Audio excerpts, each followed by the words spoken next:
This session is part of a webinar series which aims to assist researchers, librarians, and institutions in the adoption of digital tools and persistent identifiers for a significant increase of research discoverability globally and to increase efficiency in scholarly workflows.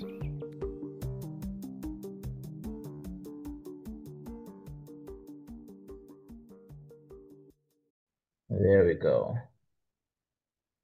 Okay, welcome to the Open Science webinar series, colleagues. Thank you so much for making the time to be here. It's scheduled for an hour, and so at the top of the hour, hopefully we'll be finished. We'll have a Q&A session after the initial part where our presenter will make a presentation for the first 30 to 45 minutes, and then for the rest of the time, we're going to have a Q&A. So please feel free to either wait for the Q&A or to type in your questions as she's presenting. But yeah, welcome to the Open Science webinar series. This series is brought to you by UbuntuNet Alliance and Access to Perspective under Africa Archive, which is the open source digital repository, in case there are some people who are not aware. Right now, you can submit your scholarly output and it will be discoverable. I think a link will be shared soon by Ebuka in the chat. Throughout the presentation, there will be links shared in the chat. Just keep an eye out for those, and you can use them to basically access all the important resources. The webinar series is supported by the African Open Science Platform, who are our partners. Today, we'll be focusing on predatory publishing, particularly under the topic Building a Trustworthy Research Environment, focusing on the challenges and solutions to predatory publishing. Like I said, we'll be here for approximately an hour. Depending on how things go, maybe even less, but we tend to hope that we don't keep people beyond an hour. Without further ado, allow me to introduce our presenter today, Susan Veltman, who is the director of the scholarly publishing units at the Academy of Sciences in South Africa, responsible for driving the open science agenda to raise the visibility, discoverability, and accessibility of South African scholarly journals, also to improve the quality of South African research output and support the development of policy frameworks in order to facilitate optimal use and access to publicly funded research. In 2017, she received the Electronic Publishing Trust, that's the EPT award, for outstanding contribution to the promotion of open access in developing countries. Recently, she was the co-chair of the IAP report on combating predatory journals and conferences. This was launched on the 16th of March in 2022. She also received a special recognition for her role in establishing the SILO, that's a SciELO essay platform. I think she should be able to explain more on that in South Africa at the most recent SciELO 25-year celebrations. Thank you so much for being with us, Susan. It was a pleasure to meet you in South Africa at the NRF Open Science Workshop. I think that's where we had agreed for you to come and have this presentation with us, and thank you so much for agreeing to that. With that being said, allow me to pass the floor to you. Yeah, go ahead, Susan. Thank you very much, Harold. Good morning, colleagues. I don't think you can see my full screen yet, right? There you go. I think it's good now. So good morning, colleagues. Thank you very much for this opportunity. You know, talking about predatory journals can actually be quite a depressing subject to talk about. And if we talk about it, you know, we always have to put it into context, you know, and not to take it out of context. Let me just give you the following figure just to prove my point, and that is that in 2018, 2019, we did a study in South Africa where we looked at where do researchers publish, why do they publish, in what subject fields do they publish. And then we discovered that over a period of 12 years, there were a 3.4% of predatory publishing. So can you see, over a 12-year period, there is a very small percentage. And when we presented the results at the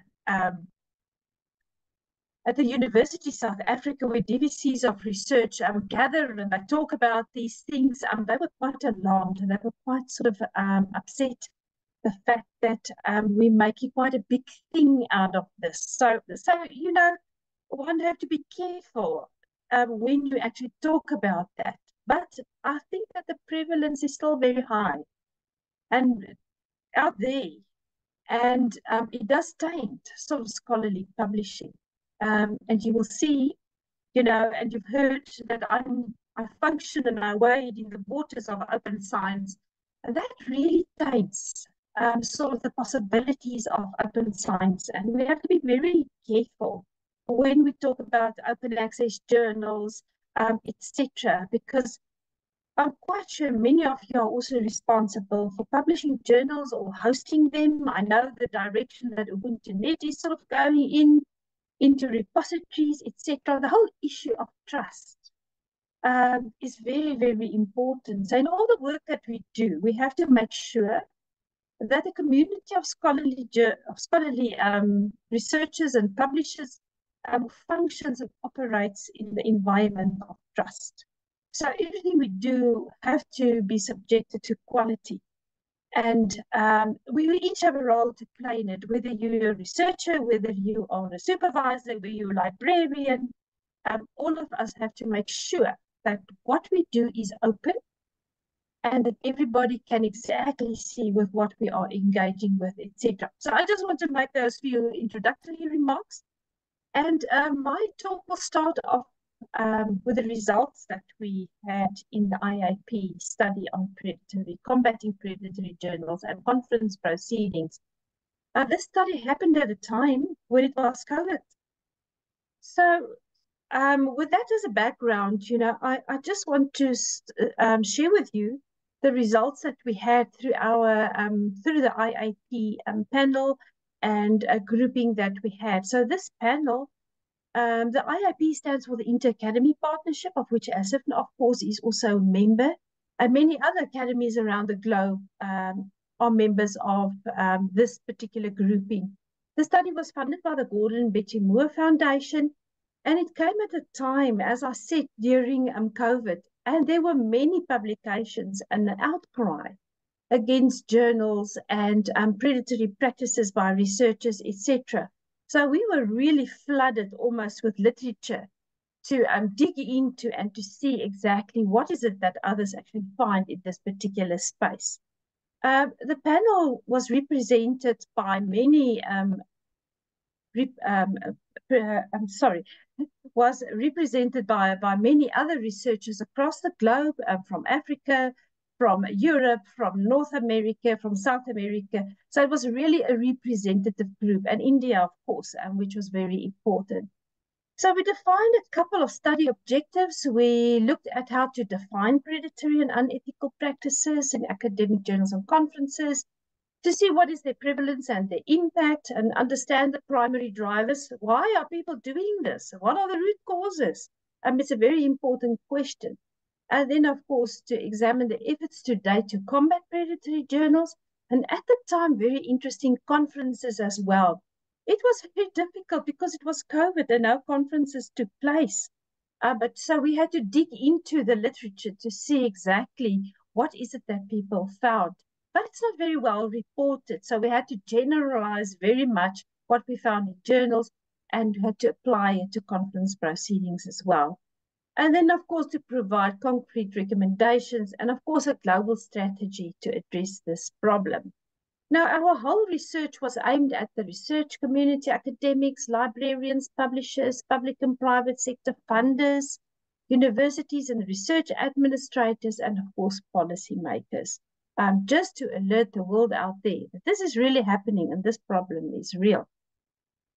Now, what was very interesting is we then embarked on a particular survey and we asked the respondents that, do you perceive that predatory practices are a serious problem or on the rise in their country of work?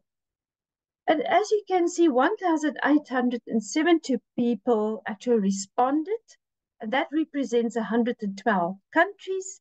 And you can see that we have highlighted the countries that have responded to our survey, and you can see it was a global response that we had from countries. Very good response from Sub-Saharan Africa, Latin America, Europe, Asia Pacific, South Asia, and the others lesser so, but still it did give us a voice that we could incorporate in our studies as such. Now, I just want to really deal with the very high level findings that we had. And if I ask you, I'm quite sure you might have different answers. If I ask you if you think that predatory or unethical practices only take place with young emerging researchers, what would your answer be? And I want you to think also, do you think that our low-income countries, we are the culprits? Do you think we are the culprits? And another question I want to ask you is do you think that predatory publishing actually taints open access and our efforts in open science? So you need not to answer right now, but I think just apply your minds a little bit about the consequences and the possible impact that predatory publishing could have on the scholarly publishing system. So what did we find? Interesting enough, that researchers at all career stages need to be on their guard. It wasn't just young emerging researchers, it was across the spectrum of how we define from early career to more matured researchers. Researchers in low and middle income countries are more vulnerable. So that's important. And we chose these words very specifically because we could not find enough evidence that it's only lower middle income countries that are subjected to these predatory practices, but that we in the lower middle income countries are vulnerable, that we could really see out of our evidence. What was also very interesting, that there are some discipline differences and that some disciplines are actually more vulnerable than others. Interesting enough is that research in arts and humanities are much more prevalent and with predatory practices in journals, while transdisciplinary and engineering and computer sciences, that predatory practices are more prevalent in predatory conferences. So that was also a very interesting finding. But if we step back and we look at these predatory practices and we try to equate it, because that was also very important for policymakers, that they understand that although we should not emphasize it too much in our efforts to publish our research output, we have to be aware that it does happen and that it has a huge impact actually on many things and on our resources. And we try to equate it, and we said that over to 1.2 million researchers of the 8.8 million around the world that could have used predatory outlets. So if you put it that way, it's particularly high and it's most concerning. Just imagine that you equate it to dollars in terms of your people, your materials, your time, and it's wasted. And we'll drill a little bit down into the wastefulness of this particular activity of researchers. So we really thought it needs very urgent attention. We also asked our respondents, why do you think it's important that we actually address these practices? And the majority of the respondents felt that if we don't address it, it will have detrimental effects in the fields of, because it will fuel misinformation in public policy, it will infiltrate and undermine the research enterprise, and it will widen the gap between the research gap between high income and low income countries. And you can see the percentages that the participants responded are quite high. So there was almost a universal sort of agreement on the effect that these publishing practices might have on the system as a whole. And that is quite concerning. Every time I show this particular slide, it brings back so many memories, because these were evidence of the people that did participate in predatory and unethical publishing practices and the effect that it has on their careers. Let me just read a few that you can just get a sense of what's happening. One person said, wherever my CV went, people would highlight and question my predatory publications. It has become a really obvious black dot in my career. And we find it. Somebody applies for membership at ASIF and we pick up any of these activities, it stands out. It's a very glaring bad report against that researcher that he, some way or another, actually engaged in some activities. Other one said that I had no option of omitting and removing my name from these journals. So you can see there's a whole withdrawal, retraction action needed from a researcher, and it has detrimental effects, and it's almost that you cannot repair once you have engaged in such activities. I've delayed my PhD completion by many years. I am discouraged, disconnected, and I'm trying very hard to pick up the pieces. And then just a very last one is I became a questionable researcher. I was so ashamed. It was truly a painful experience. So can you see what effects it has on a researcher as soon as these practices come to light? It is really very concerning. But maybe you'll have some questions as well as how to address that, should you be involved in such activities. But now, why do researchers embark on this? What is driving them? What are the root causes of such behavior? And of course, you know about it, and that's a monetization and the commercialization of the research sector. So we function in a publishing system where proprietary and commercial interests may lead to conflict with research integrity, and where the author pays model being especially prone to abuse.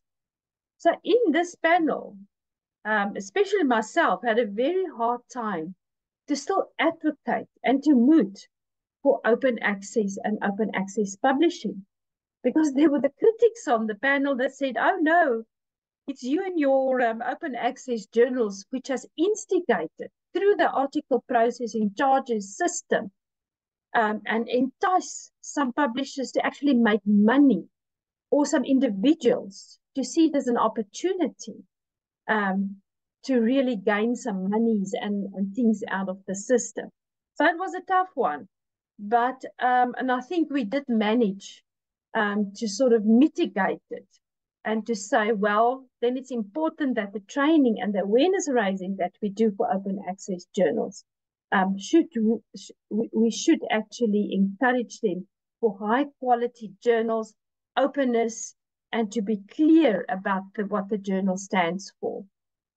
And then, of course, we are all subjected to that, and that's the quantity of quality research evaluation systems. Specifically, I can say South Africa very definitely. You have to publish in high impact journals, and you have to publish in certain journals, and you are rewarded for not sometimes publishing in South African journals, especially in the medical and biomedical research fields. There are specific incentives to drive academics' behavior in that particular direction. That's why it's very important that we start looking and also advocating for the reform of the research evaluation systems. And then the lack of transparency, whether fully open, anonymized, or hybrid in the peer review process. Remember, we still regard the peer review process as the key action within journal administration and journal processes for quality. But yes, it certainly has its shortcomings, and we have to make sure that how we drive the peer review process, that it is transparent, that we have records of what we've done, and the process we follow to actually appoint peer reviewers for manuscripts. And we said poor training capacity and the recognition of peer reviewers are the three main drivers of this lack of transparency and perhaps not openness in terms of our peer review process. So it's a very important, again, process and an important principle that comes through via open access when we publish.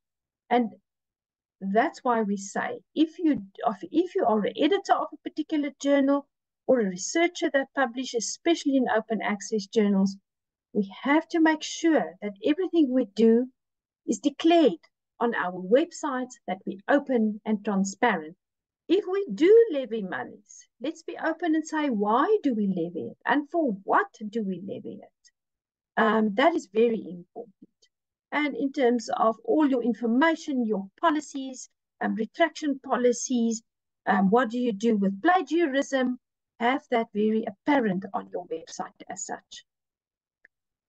Now, this is quite a complex slide, and you will be receiving the slides afterwards, and you can engage with it in more depth to look at what's really, what are we exactly saying. So this, when we did the study, we found that just one definition of what is a predatory journal became very difficult. And we also found it in South Africa, because unethical publishing practices and predatory behavior is two different sides, but of the same coin.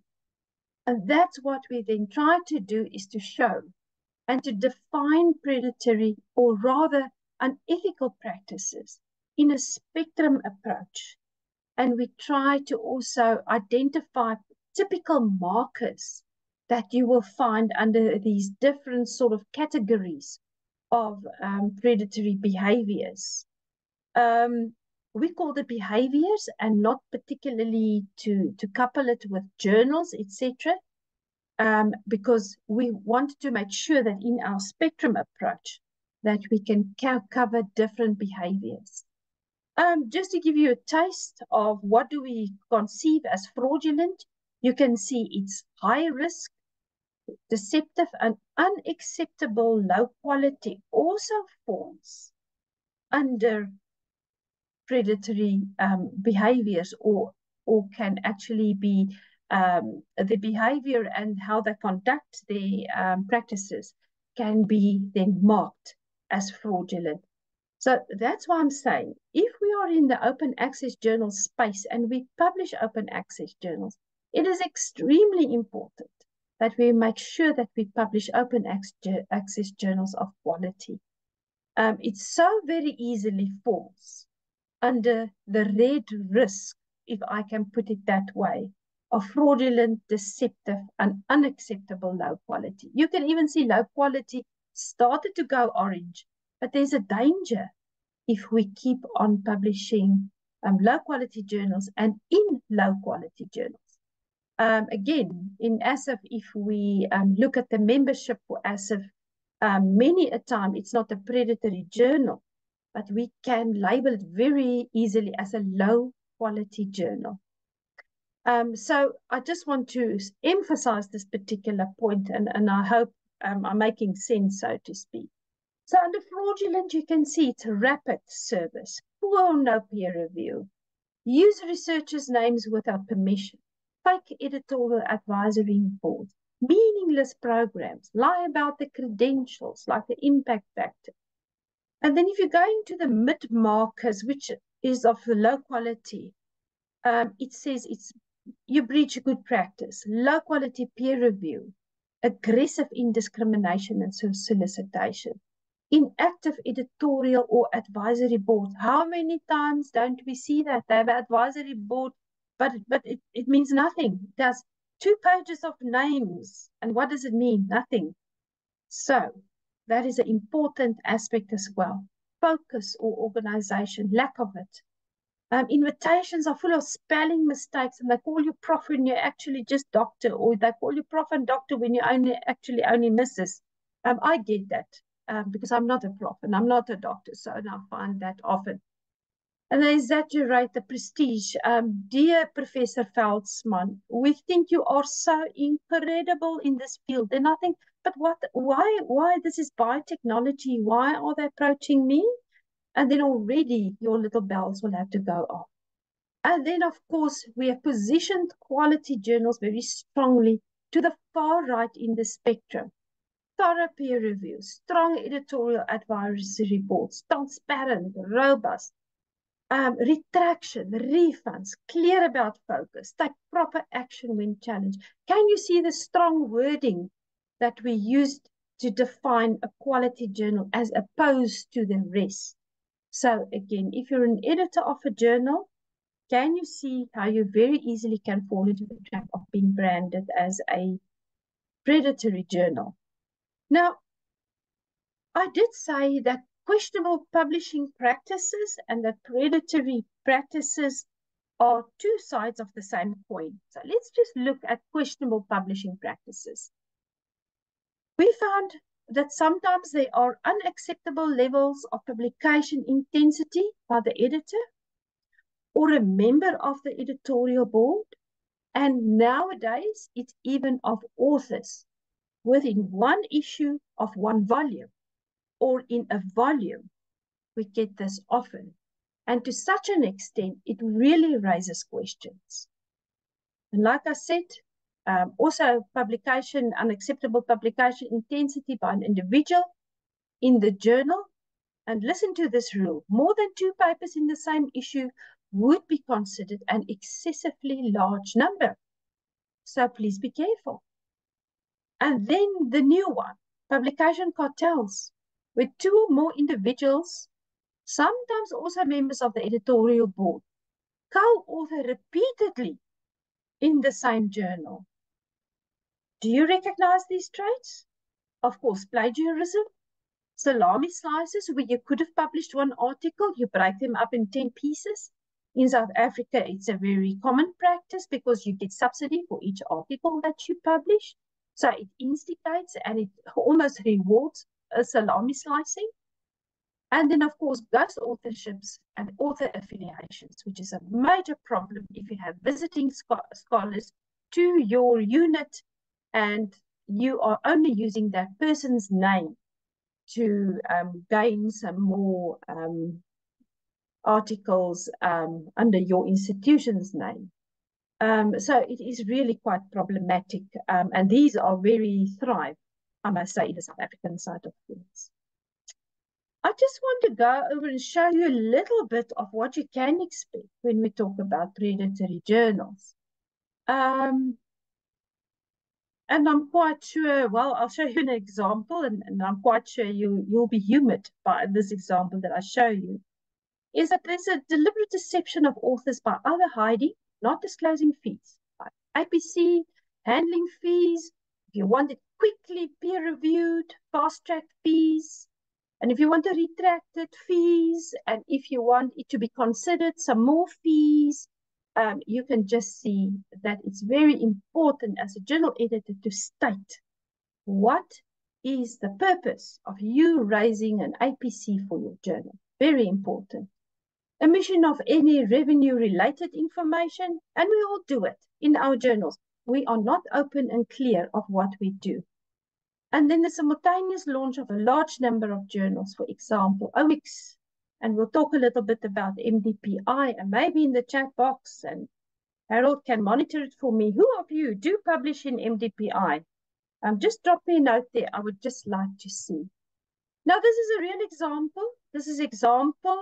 We went to this particular university. We raised awareness around predatory practices, etc. And the librarian, look at the bottom of my slide, dear Al, see below and kindly advise the student submitted without checking that the journal's in the DHET list. And when we actually analyzed the whole situation, we found that it was a predatory journal because this journal's editor replied and said, "Dear Dr. ABC, thank you for your prompt repose.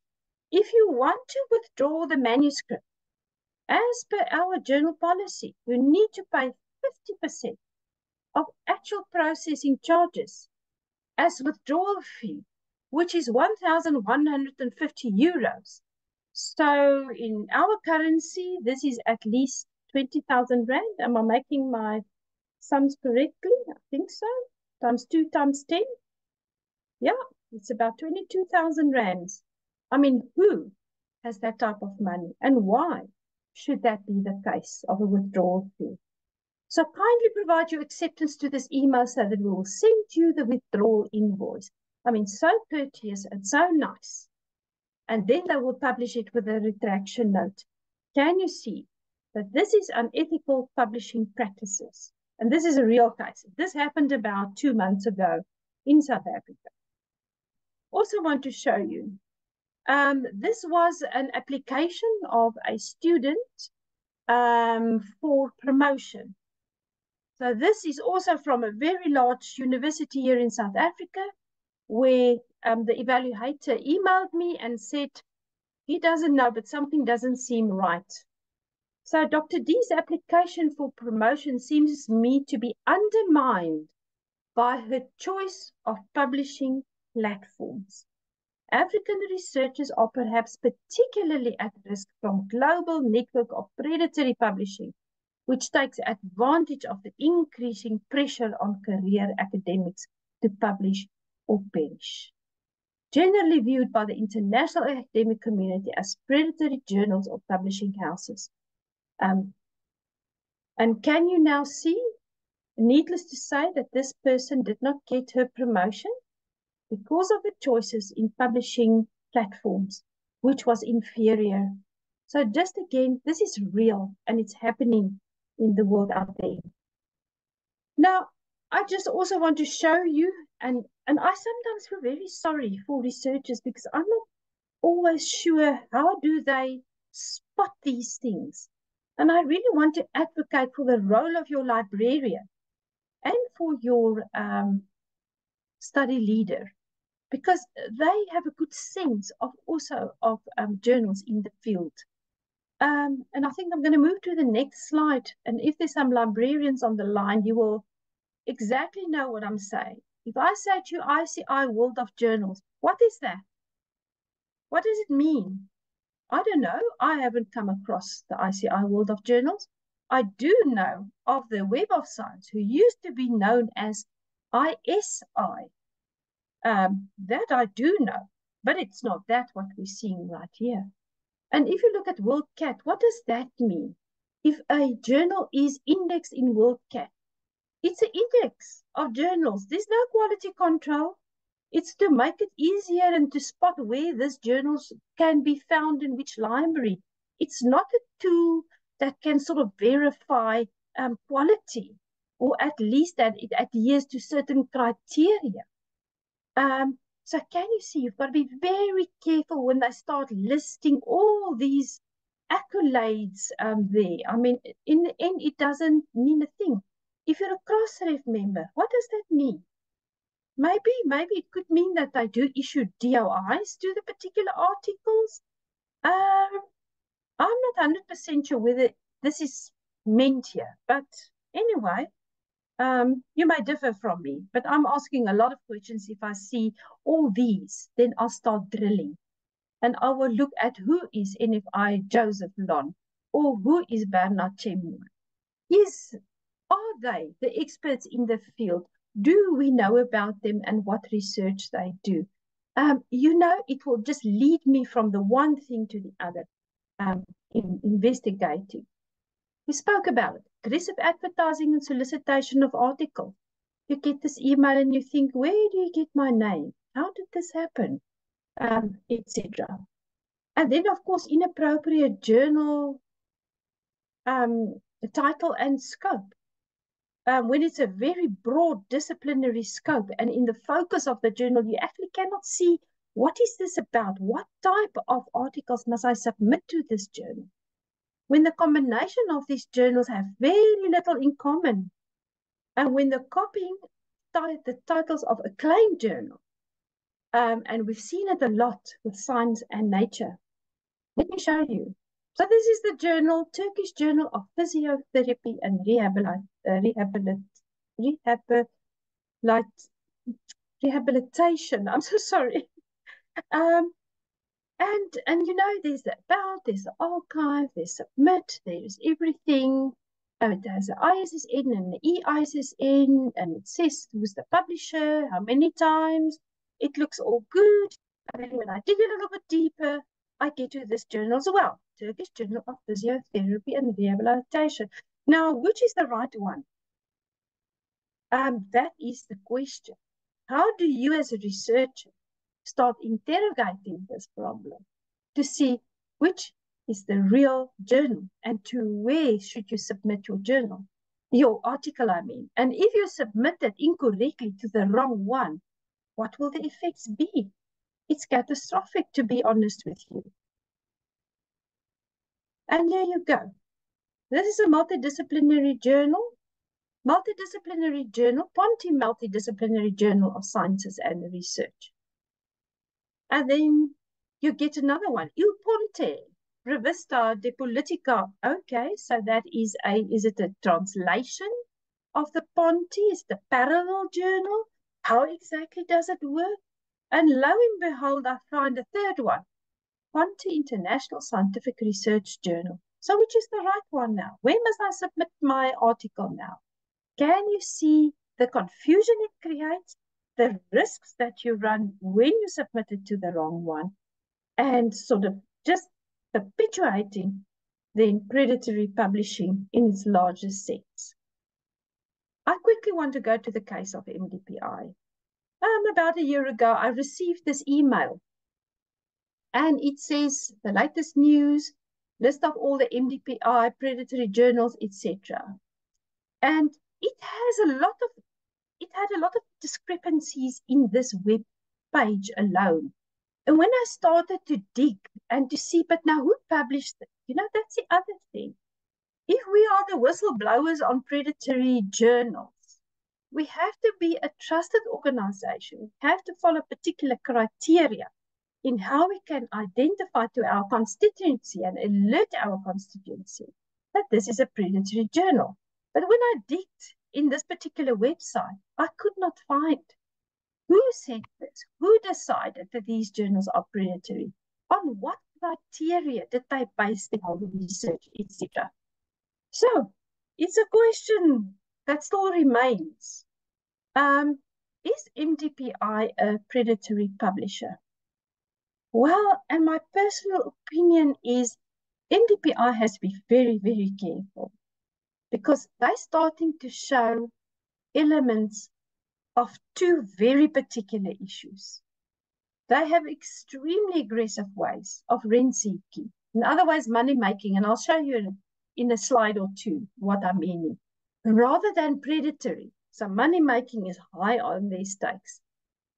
And then the current publishing practices and growth rates may shift them into predatory, because the question I ask, they publish massively.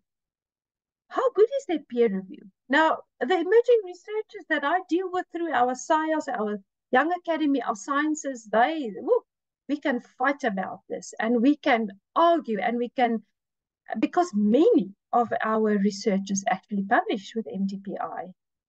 And they say that the peer review is stringent and so on. MDPI is also registered with reputable companies like DOIJ, Cope, etc. So it's a very difficult one.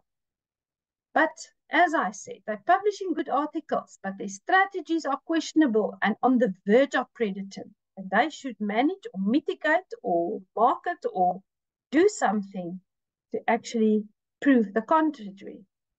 So if we look at Dan Brockington, he analyzed it. He says that the huge growth rate in article publishing, and if you multiply it by the APCs, which are asked because it's open access journals, have increased from $14 million in 2015 to $191 million in 2020.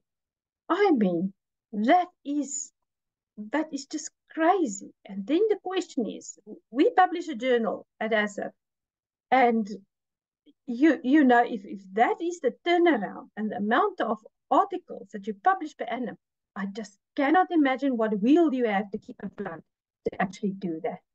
Just look at this. So if we look at MDPI, it's that blue line shooting up in the air. That's how much they've published over years. You can see at the point there were a lot of questions to Hindawi, Frontiers, and PLOS Public Library of Science about how many articles they publish per annum. And you can see because of criticism, they started to converge to a much lower growth rate and just keeping it stable over the years.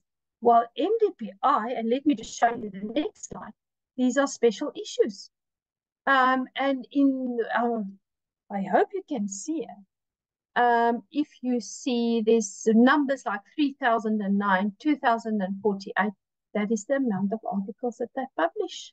Then again, if you times it by the APCs, it's a massive money-making business for MDPI, and we complain about Elsevier. I'm just asking. I'm not necessarily giving the answers. I'd like to hear your views. But that is why MDPI is really being questioned. And I just want to throw this in the box.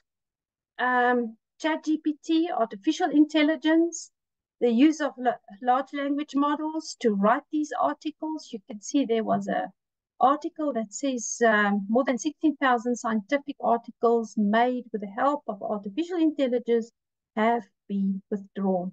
So this wonderful tool in some sense is really also jeopardizing, and I think in a sense enhancing if it's not predatory practices, at least unethical publishing practices.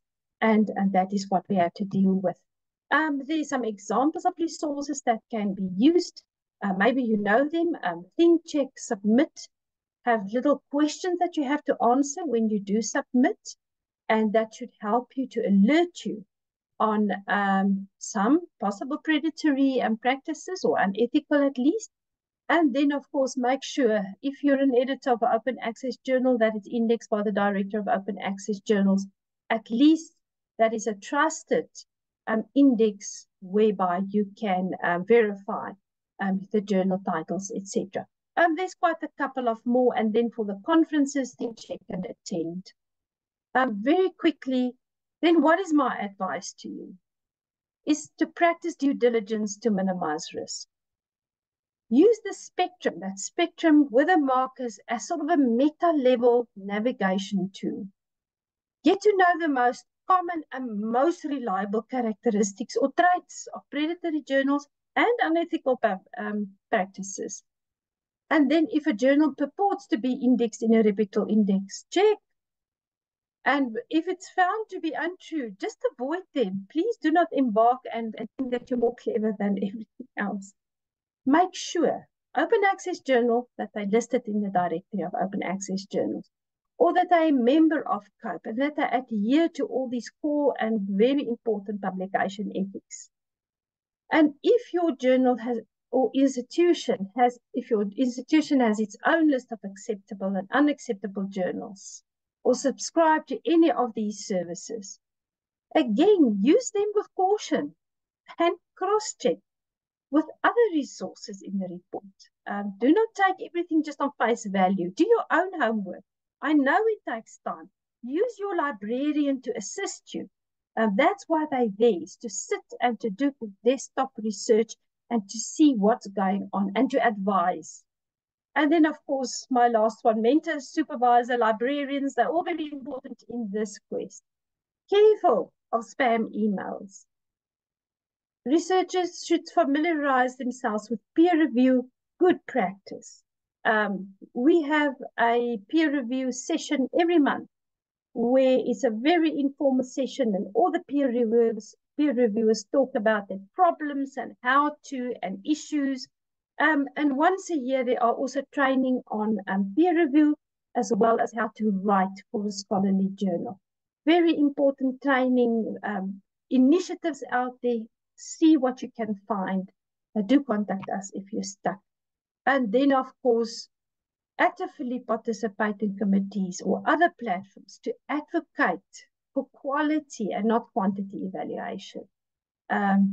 Use journals and indexing services, universities, and academies fora as platforms for change. So be effective. Please help us to change.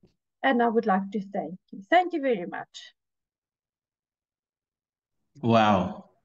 I think we should also be thanking you, Susan. I mean, throughout this presentation, you've taken us through a quite the journey, and I can see the reactions. People are clapping, and rightfully so. I mean, you've shown us the impact that predatory publishing can have on specific individuals. You've shown us that it's the spectrum. It's not just one thing, but we should be careful of so many things. And I think throughout the entire presentation, it felt like a use case at some point where we can also see how one can go about identifying a predatory journal or a predatory publisher, and it was quite informative. And thank you so much. Let me jump quickly into the questions. I think there were some questions that were answered already by help from Joe and Ebuka. Thank you guys so much. And also there was a comment there before I dive into a question. There was a comment there.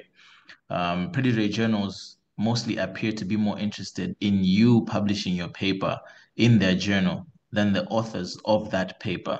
A unique sign of them. That's from Benjamin. Thank you so much for that.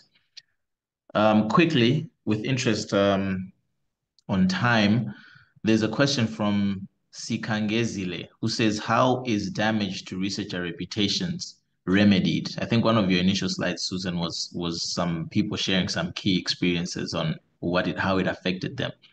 I think Sikangezile is wondering how the reputation is remedied.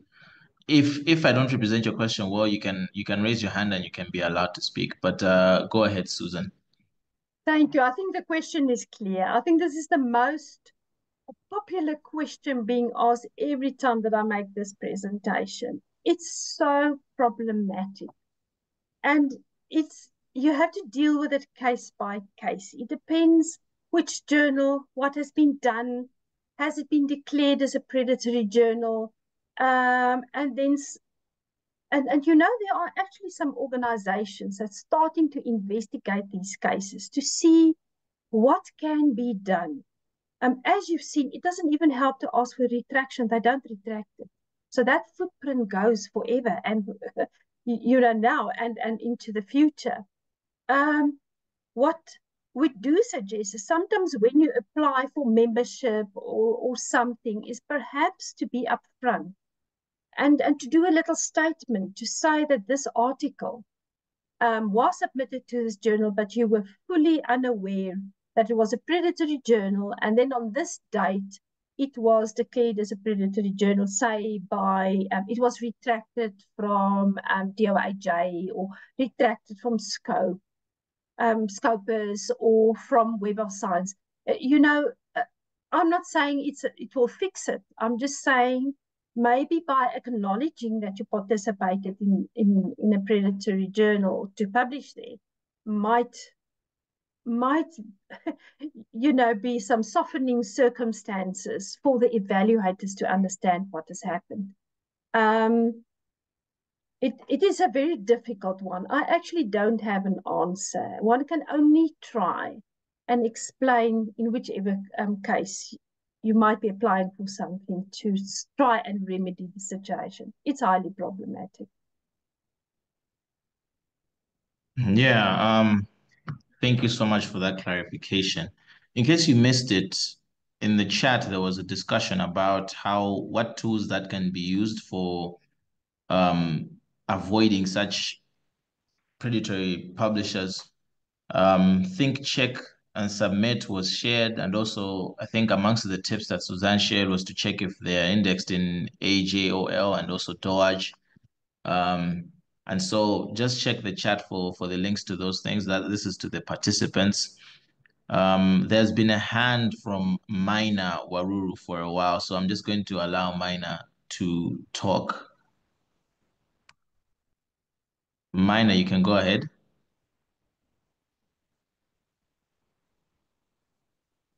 You're muted. Maybe just unmute.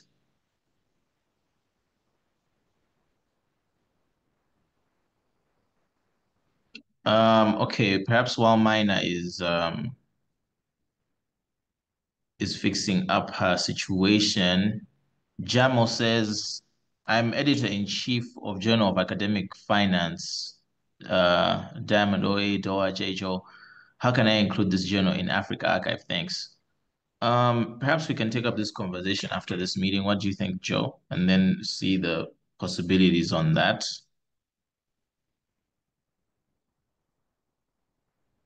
Joe, are you there? Yes, I'm typing in the chat in the response, but just to clarify, so for now, Africa Archive is not a journal hosting or indexing platform just yet. We might be working to that, but then not to complement that work already done by Ajol and Doaj, the director of Open Access Journals.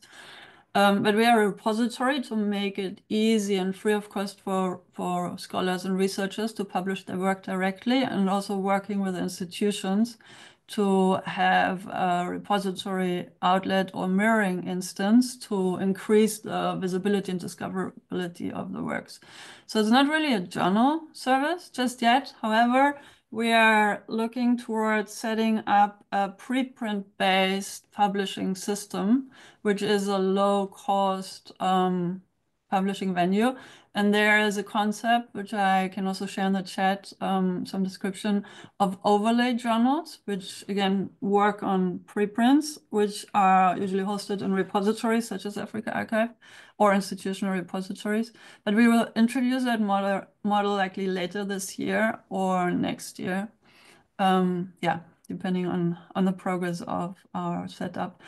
But yeah, for now, what you already have in place, the Doaj and Ajol indexing is great. It's a great achievement to provide that level of quality and maintenance and also regularity of publishing. So there is quite yeah, so there are quality measures checked for the indexing, but also the goal is not to be a hindrance for African journals to be indexed for wider dissemination of the scholarly work. So we are all working in concert on that.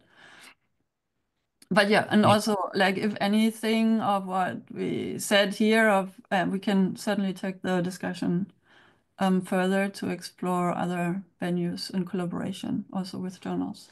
Because what we would like to set up is also to work with existing African journals to come up with ways in how we can integrate the repository system with a seamless pre-printed journal submission system, as is already in place with some of the other preprint repositories like bioRxiv and others. So in that, I think we can also leverage the existing infrastructure we have in the continent by exploring closely what technical opportunities we have with the existing system and setup. If I can just hop in here, Harold. Sorry. Yeah, go ahead. Just want to mention, if there are editors that's interested in having their journals indexed in DOAJ and they're struggling or they need some training, of course, Ina Smith is the Africa representative of DOAJ, and these trainings are free online. It can be a one-to-one with one journal, or we can have a group of journals in terms of that training. That's the one thing. And then I also saw some questions about what we provide for editors, etc. No, those sessions are open, free. We just need to circulate them to you for your interest, and I can, via this group, alert you once we have those training opportunities for interest. Yes, and I think that is what I wanted to say. Thank you, Harold. Thank you so much. There was a hand from Munyarazi, but I think it's been put down. I think finally, before we make our concluding remarks, Stephen says, thanks, Susan, librarian here. We work hard on educating about predatory journals, but I have a personal gripe with IGI Global seeing how many of our authors are publishing chapters and books with them. It feels suspicious. Do you have a comment on that, Susan? I think one will have to go and check that publisher, you know, and just start to investigate before you make cast a verdict, so to speak, whether it's predatory or not. It's difficult for me now to on the side to think, okay, is it or is it not? But I understand your dilemma. Most probably, if something irritates you, maybe there's a reason why, and you'll have to go and look at the reason. Oh, Harold, there was another question about maybe how do we alert publishers that there's a journal that's predatory? This person actually said that maybe the one on AJOL. I mean, if you go to the AJOL website, it's very clear who's the managing director there. And you can approach them and they should investigate and actually retract or remove or whatever that journal from their platform. Of course, if it's an open access journal, always good to alert DOAJ as well. They facilitate and intervene on behalf of authors, you know, to say or to mention that it's a predatory journal, and then they will investigate it. Yeah. Can I just ask, Susan, maybe you can say 2 or 3 sentences on that? I know we're like in the last minute, but because I think it's a very important topic, and might have mentioned it briefly, but many African journals struggle to be indexed, like you just mentioned, for example, in Directive Open Access Journals, because some of the quality factors like are not easily to apply for cultural regional reasons or for age or resource scarcity.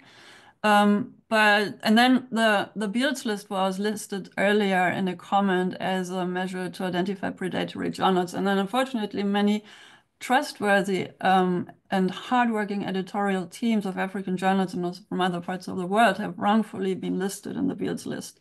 So that's why it's been highly disputed over the years and also currently not any more available because it wasn't always clear what who decides what a predatory journal really is. But of course, not questioning what you outlined in your presentations, but just to mention that in some instances, there's also wrongful accusation of a journal being predatory. So can you share some tips for the African journal editors in our audience and also researchers, like what these misguidances might be, or how African journals can possibly relatively easily fix any concerns? And I know that DOAJ also asked to reapply. So once there is a threshold not being met, there's always a chance to reapply, which is not often used, as I've heard. So can you say 1 or 2 things on that?